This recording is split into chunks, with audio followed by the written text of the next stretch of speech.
Nali litfuba lemthandazo ungasaphuthelwa. Hlanganyela nemprofeti Promise Shongwe at the Upper Room of Prayer lokuligumbi lemthandazo. Ekseni ucala nga-6:30 am kuya ku-7:30 am.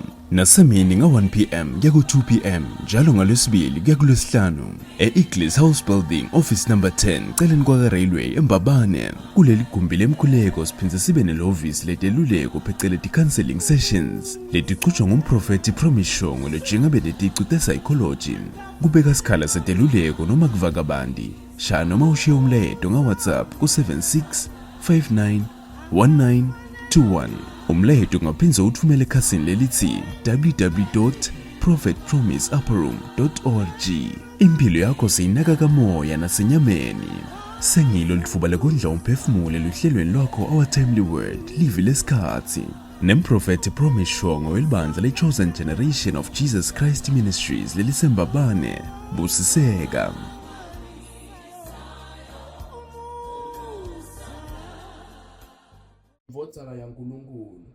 Amen. Amen. Hallelujah. Amen. I've just simply given a topic that says, Lord, if it's you, call me to come. Amen. I was just simply meditating, looking at how Peter had total confidence in the Lord. Bengibuka nje bazalwane indlela Peter leyame ngayo uNkulunkulu wamethemba. Wazi wamethemba nangempilo yakhe.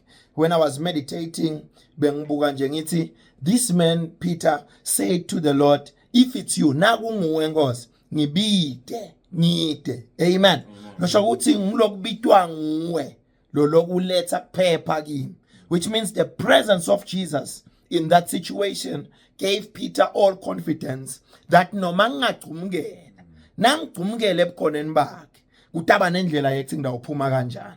So it means his confidence, lithemba lakhe lonke, was on the presence and on the word that God was speaking in his life at that moment. Amen. Amen. Hallelujah. Amen. I've just titled it, Lord, if it's you, call me to come. Amen. Amen. This is Jesus with the disciples basemkhumbini bona base bahamba nje ngemkhumbi. Amen. Babodwa Jesu kodwa akahambi ngemkhumbi yena out of umkhumbi. Uthi Peter nakabuka Jesu, yes, I am secured. Yes, the boat has been very good to me.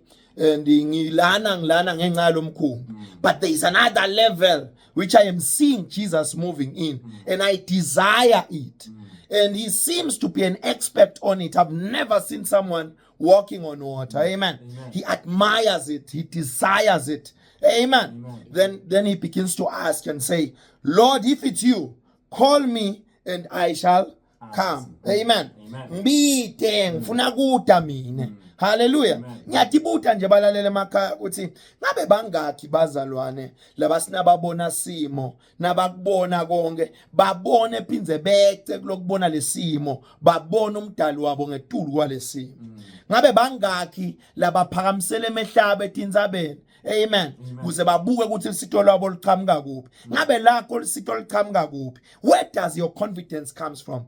Does the Bible says some trust in chariots, some trust in, which means there are other people that trust in their gifts, in their talent, in what they can do, in their minds, in bantu emndenini lababukeka banemali ithemba lakho likibo than in God. There is a danger in that. Our trust as children of God should be in Jesus and the presence of Jesus, to say as long as there is heaven, I will never stop making demands. I will never pray. I will never stop calling upon heaven. For I know, and daily we have to live a life of seeking the presence of the Lord, understanding what the presence of the Lord can bring in your life. Let us visit Psalms chapter 27 verse 4 so that we can see how what people who has understood the presence of the Lord and what it can bring in their life. Umuntu lobonile bukhona nekuphelela kwaNkulunkulu ukuthi yini lokungakwenda empilweni tabo. Psalms 27 verse 4. Ngifundzele ba. Dihlabelelo 27 verse 4. Yes. Kunye kuphela lengakucela kusimakathe ngiko kodwa lengikufunako kuthi ngihlale endlini yasimakathe onke emalanga ekuphila kwami ngibukisise buhle basimakathe ngizindle ngaye ngisethempelini lakhe. My goodness. Amen. David says the more he looks at the present nakabuka buhle basimakathe is the more he understands the mysteries imfihlakalo ngaNkulunkulu la khona kwenda nalalungele kwenda konke lokhu around him, which means life originates in the presence of the Lord. Nasibuka Peter bazalwane lapha kuMateyu chapter 14 verse 28, we see that this man understood the mystery. He understood that there is nothing impossible when Jesus has called you. Amen. There is nothing impossible. He can mend broken lives. He can mend broken and dead things. He can cause them to come back to life. But the question is, who is calling you? Namuhla mlaleli, I'm just making an altar call. Kumlalelo sekhaya. Nawe Jesu namhla uyakubita. Lokumcoka kumele wathi lokuthi ngibando lokubitako. Ngoba lona lokubitako has got the sustaining power, and angazakubide, it means you become his full responsibility. Ubese uyeyama uncike kwathini nasekoneni kwenda kwakhe, ubese uyaphuma ekuboneni nasekuveni nasekucabangeni nasekwathini bani. Amen. Hallelujah. There's another scripture that says no man after the flesh. Hallelujah. Amen. God himself giving us a warning on putting our trust in man, in putting our trust in assets, in putting our trust in businesses, in putting our trust on our minds, on our ideas. Says when macebo sacabanga sabona, we need to take them and combine them and put them before the Lord and say, oh Lord, begin to breathe life upon what I can do. Busisa na umsebenzi wetandla tami kuzube impumelelo. You need to bring it under God's subjection. David had got men who can fight the wars. He had got men whom he had trained to fight wars. But when he comes back from the battle and he discovers on 1 Samuel chapter 30, his town has been burnt into ashes, he doesn't rush to pursue the people that has damaged the city. Amen. The Bible says with all the men, with all the spears, with all the abilities, he still went and consulted the Lord, understanding that the answer comes from God. Amen. I want to make this announcement at home. Lokugula lonako kudinga uNkulunkulu. Lokugula lokubambile kudinga uNkulunkulu.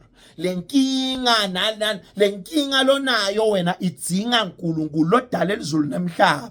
Lona elimuva lemhlaba, lona elimuva lako konke, lona information yonke. You need just the presence of the Lord, and you don't need a piece of it. You don't need what you are experiencing on Sunday. The other day I was teaching about the power of daily devotion. We need to be consistent in seeking, in making amends, in seeking God. We seek God in prayer. We seek God in the word. We seek God by meditating in his word until his word is formed in your spirit. Umfuna uNkulunkulu tikazitong uSdavid njalo mihla nemihla ekseni ngiyawuhlale ngikufuna buso bakho Nkosi. Ngingaboni bantu, ngingaboni itinvo, ngiyawuhlale ngibita wena. There are men who has become so confident in their abilities in what they can do to an extent where they no longer recognize God. Amen. I'm just here to say the Lord is calling you. Respond to the call of the Lord. Submit your life.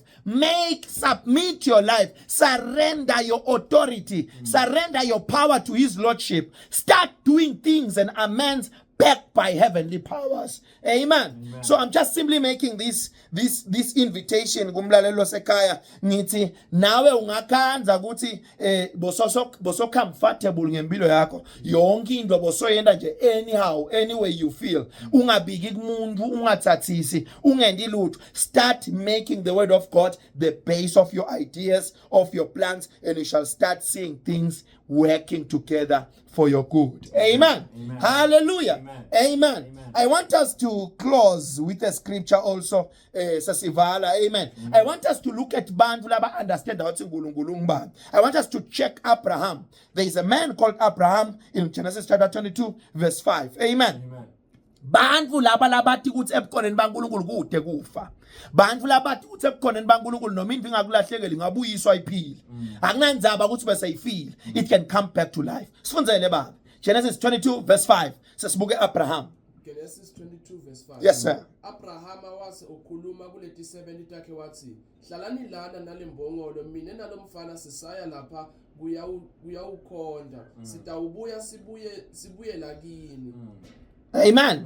Abraham told his servants, uNkulunkulu bekakhulumile wathi kuAbraham, letha lo mntwana wakho lokuphela kwakhe utomnikela la ntabeni iMoriya. Amen. And little Bible wavuka eksendo kwa wathoda wahamba lokusho ukuthi he decided in his heart that as God is calling me, I have to respond urgently and immediately. Amen. And he woke up. He went to sacrifice his son. Nakasaya kuyonika indodana yakhe ubekahamba nethi7 itimphathise lokula yokunikela. Wafika wathi kito ke salani lapha singiyabuya nemfana wami sayonikela. Imagine God has told him that he's going to sacrifice his son. But nakahamba utshela 7 ukuthi ngidawubuya naye lo. Amen. What is happening there? Abraham understood that lo nkulunkulu lombitile uthembekile. Ngeke azathi utabang babe wetivele tine phinza uthathe lo mnikelo wakhe. There are people whom I want to challenge. What did God say? Go and give. Go and submit whatsoever that God has said. Whether it's your life, whether it's anything to partner with your church, wheresoever you are. Just do it understanding that he who has spoken is faithful. Lona lokhulumile wethembekile. Abraham told tisebenta kwasikanala ngiyabuya nayo indodana yami ngisayonikela lapha. What confidence was Abraham having? Abraham bekati ukuthi noma uNkulunkulu angathi akamnikele lo mfana afe ambulale njengemhlatshelo unendlela yekuphinza amvuse abe ngilophila kabuyele naye ku70 and bekafaka uNkulunkulu nasenkingeni kuthi nakutawendeka ngingabuyi nemntwana nami nibobuta uNkulunkulu ukuthi kwendeke tabe kusho uNkulunkulu ngemkhondako akethembeke. May God bless you bazalwane in Jesus.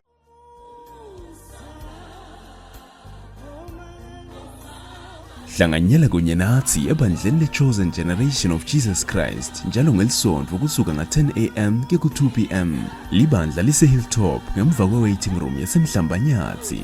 Kuva kabandi vakashela likhazi lethu kaFacebook Chosen Generation of Jesus Christ. Asihlanganyele kanye ehlelweni ngemsombuluko lodako ngesikhathi lesifanako.